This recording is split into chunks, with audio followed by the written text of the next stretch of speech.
వేలల్లో గట్టు మల్లన్న స్వామి దగ్గరికి వెళ్తున్నాం, చూసేద్దాం రండి మనం కూడా. గుట్ట గ్రీనరీ అయితే బాగుంది, పైకి వెళ్ళి చూద్దాం.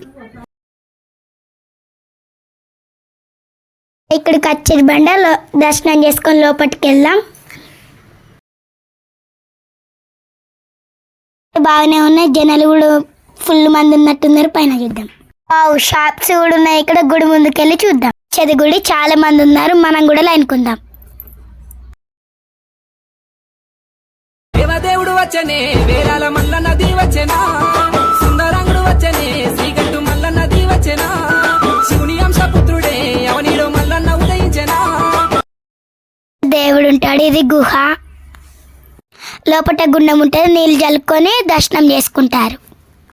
దేవదేవుడు వచ్చనే వేలాల మల్ల నది వచ్చేనా, సుందరంగుడు వచ్చనే శ్రీగట్టు మల్ల నది వచ్చేనా.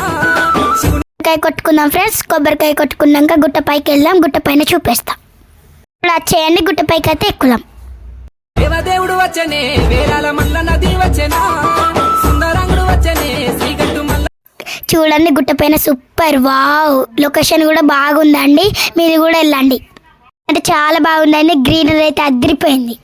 ఇవన్నీ చూపెట్టినాక ఫ్రెండ్స్ లైక్ కూడా కొట్టండి. ఇంకెందుకు తొందర, మీరు కూడా వచ్చేసింది తొందర.